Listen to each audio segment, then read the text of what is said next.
माझ्या राणी मालिकेचे अपडेट पाहत राहण्यासाठी आपल्या चॅनलला सबस्क्राईब करायला विसरू नका. पटकन चॅनलला सबस्क्राईब करा. चला तर मग आजच्या या भागाला सुरुवात करूया. इंद्रा आणि राणी हॉस्पिटलमध्येच असतात.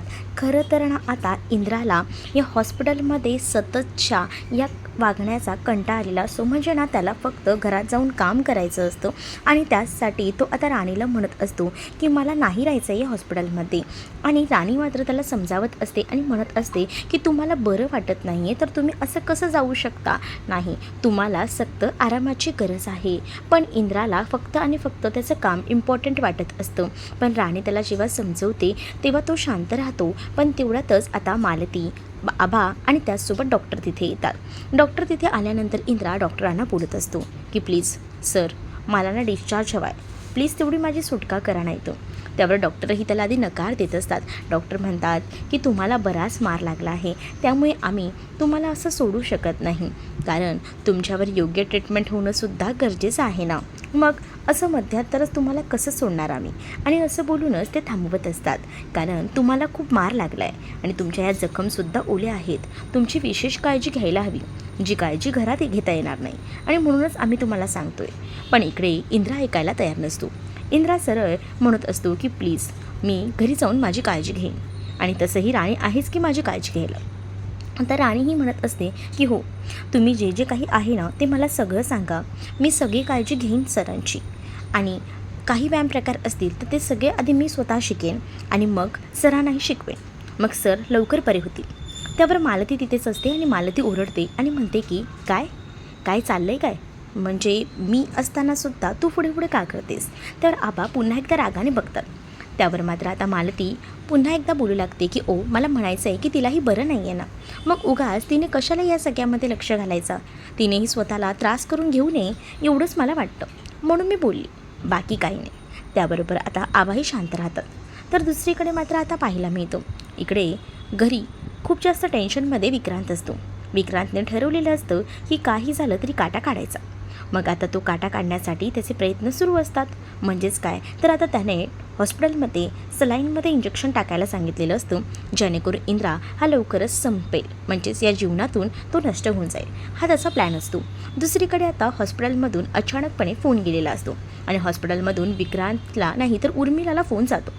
उर्मिलाला मालती फोन करून सांगते की अगं, आपल्या इंद्राला डिस्चार्ज मिळतोय, एक काम कर, तू याबद्दल विक्रांतला सांग, घरी औक्षणाची सगळी तयारी करून ठेवा, आम्ही लवकरच 1 तासाभरात घरी पोचतोय. पण विक्रांतला जरा ना गाडी घेऊन पाठवलंस ना तर बरं होईल. म्हणजे कसं, विक्रांत आला तर त्या गाडीने इंद्रा स्वतःच्या तरी जाईल ना. तर आता लगेचच उर्मिला टेन्शनमध्ये आलेली असते, कारण आता पुन्हा एकदा विक्रांतचा प्लॅन फ्लॉप झालेला असतो आणि त्यामुळे ती आता विक्रांतवर भडकते आणि विक्रांतला म्हणते की तुझा सगळा प्लॅन फ्लॉप झालेला आहे, म्हणजेच लवकरच ते दोघंही जणं घरी यायला निघालेत. मग ही गोष्ट ऐकल्यानंतर विक्रांत म्हणतो की ठीक आहे ना, ते दोघंही जणं घरी कसे येतात ते मी बघतो, म्हणजेच त्याच्या गाडीचे ब्रेक मी फेल करणार आहे, मग ते कधीच घरी येऊ शकणार नाही, बाहेरच्या बाहेरच डायरेक्ट ढगात अशी सोय मी करून ठेवतो. त्यावर उर्मिला म्हणते मग लवकर निघ, तसंही तुला गाडी घेऊन बोलवलंच आहे. तर दुसरीकडे मात्र आता सगळी तयारी सुरू असते. चिकू काकी खूप खुश असतात, कारण आता इंद्रा आणि राणी पुन्हा एकदा घरी येणार असतात. तर राणी आता इंद्राला समजावत असते आणि म्हणत असते की तुम्ही इतक्या लवकर डिस्चार्ज कशाला घेतला, काय गरज होती, तसंही तुम्हाला इथे आरामाची गरज आहे. तर आरामाची गरज कशाला, मी घरी जाऊन देखील आराम करू शकतो ना. आणि तसंही तिथे माझी जवळची माणसं असतील, मी त्यांना बघितल्यावर ना अजून मला आराम भेटेल, आणि त्यामुळेच मला असं वाटतं ना की इथे थांबून उपयोग नाही आहे. दुसरीकडे मात्र राणी म्हणते की घरात जरी माणसं असली तरी इकडे तुम्हाला डॉक्टर आहेत चेक करायला, मग ते वरच्यावर जेव्हा चेक करतील तेव्हाच तर समजेल ना की तुम्ही किती रिकवर होता येते.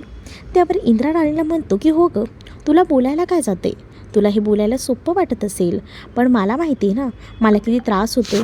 आणि तसंही मला एक चांगली गोष्ट माहिती आहे, उद्या काय गं तुला डिस्चार्ज भेटेल आणि तू निघून जाशील, मग माझं काय, मी काय करू, मी कोणासोबत इथे टाईम घालू. त्याबरोबर आता राणी म्हणत असते अच्छा असं आहे, तर म्हणजे मी जाणार याचं तुम्हाला टेन्शन आले, मग तुम्हाला एकटं राहावं लागणार, म्हणजे काय तर तुम्हाला माझ्याशिवाय करमत नाही आहे, सरळ सांगा ना. त्यावर इंद्रा राणीकडे पाहतच राहतो. तर दुसरीकडे मात्र आता ॲम्ब्युलन्सने जायचं असतं म्हणून राणी इंद्राला ॲम्ब्युलन्सने जाण्यासाठी तयार करत असते. पण राणी आता इंद्रा सांगतो की नाही, मी माझ्या गाडीनेच जाणार आहे. राणी म्हणते की तुम्हाला वेड लागले का? तुम्हाला सतत तुमचा मोबाईलही उचलता येत नाही, तुम्ही गाडी ड्राईव्ह करणार आहात का? नाही जमणार आहे तुम्हाला ते. तुम्ही तुमच्या गाडीने नाही तर आपण आपल्या ॲम्ब्युलन्सने जाणार आहोत. तर इकडे विक्रांतने गाडीचे ब्रेक फेल करायला माणूस पाठवलेला असतो आणि तो गाडीचे ब्रेक फेलही करतो. विक्रांत आता हॉस्पिटलमध्ये येतो आणि म्हणतो इंद्रा तुझी गाडी तयार आहे. पण इथे राणीने सांगितल्यामुळे इंद्रा आता ब्रेक फेल केलेल्या गाडीने नाही तर ॲम्ब्युलन्सने जायला तयार झालेला असतो. त्यामुळे विक्रांतचा प्लॅन तिथे फ्लॉप होतो. त्यामुळे विक्रांतला खूपच जास्त राग येऊ लागतो. तर दुसरीकडे राणी आणि इंद्रा हे आता त्या ॲम्ब्युलन्समधून जायला निघतात आणि त्यामुळे आता विक्रांत प्रचंड असा संतापलेला असतो. इकडे आता औक्षणाची सगळी तयारी केलेली असते. उर्मिला म्हणते की आतापर्यंत काटा तर निघाला असेल, कारण इंद्राला संपवण्यामध्ये विक्रांतचा हात कोणीही पकडू शकत नाही हे उर्मिलाला माहीत असतं. बाहेर तेवढ्यातच हॉर्नचा आवाज येतो. त्याबरोबर आता सगळीजण ओरडू लागतात आणि आता म्हणू लागतात की आलाय वाटतं आपला दादा. आणि चिकू, अजित सगळेच बाहेर जातात. तर काकूनीसुद्धा औक्षणाची तयारी केलेली असते. ते ताट घेऊन त्या बाहेर गेलेल्या असतात आणि समोरून इंद्रा राणीला बघून उर्मिलाला आता समजत नसतं की काय बोलावं, काय रिॲक्ट व्हावं. ती तर शांतच उभी असते. आता इंद्राचं औक्षण केलं जातं आणि इंद्राला घरात घ्यायच्या टायमिंगला उर्मिलाला सुद्धा सांगितलं जातं की उर्मिला तूही औक्षण कर. पण उर्मिला कुठे? उर्मिला विक्रांत कुठे गेलाय याच चक्करमध्ये असते, कारण त्यांचा प्लॅन फ्लॉप झालेला असतो ना, त्यामुळे तिला खूपच टेन्शन आलेलं असतं. ती आता विचार करत असते. दुसरीकडे आता पाहायला मिळतं राणी आणि इंद्रा या दोघांनाही घरी घेतलं जातं. त्या दोघांनाही पाणी वगैरे दिलं जातं. इंद्राची रूम वगैरे व्यवस्थित क्लीन आहे ना? तर आता काकू म्हणतात की हो, सगळं काही नीट आहे. त्याच वेळेला आता इंद्रा आणि त्याचसोबत राणी रूममध्ये जातात. राणी स्वतः इंद्राला रूममध्ये घेऊन जाते आणि त्याच वेळेला आता राणी इंद्राला म्हणत असते की तुम्हाला आता बरं वाटत असेल ना? इंद्राही म्हणतो की हो, मला आता माझ्या रूममध्ये आल्यावर खूप बरं वाटते. त्याच वेळेला राणी इंद्राला दसऱ्याच्या शुभेच्छा देते आणि त्याला दसऱ्याचं आपट्याचं पान देऊन त्याच्या पायासुद्धा पडत असते. इंद्रा म्हणत असतो की हे कशासाठी? राणी म्हणते की तुम्ही जरी मला बायको मानत नसलात तरी मी तुम्हाला नवरा मानते आणि त्या हक्कानेच मी तुमच्या पाया पडते. असं केल्याबरोबर आता इंद्रा म्हणतो की मला ना जरा कॉल करायचे होते, तर कॉल लावून देतेस का? आता बरेच कॉल राणी इंद्राला लावून देते. आता राणीचा हात अक्षरशः दुखत असतो आणि इंद्रा गोळ्या खायला नकार देत असतो. त्याच्यासारखे कॉल चालू असतात. म्हणून आता शेवटी राणी एक शक्कल लढवते आणि म्हणत असते की आता मी एकही फोन लावून देणार नाही आहे. आधी तुम्हाला गोळ्या खायच्या आहेत, मगच आपण पुढचे कॉल करूया. तर आता इंद्रा ऐकतो आणि इंद्रा राणीबरोबर गोळ्या खायला तयार होतो. राणी त्याला गोळ्या देते आणि त्याच वेळेला इंद्राला राणी म्हणत असते की गोळ्या खायच्या नाही आणि मग फक्त खाणाखुणा करून सांगायचं असंच पाहिजे तसंच पाहिजे. त्याबरोबर इंद्राही हसू लागतो आणि राणीलाही हसू येतं.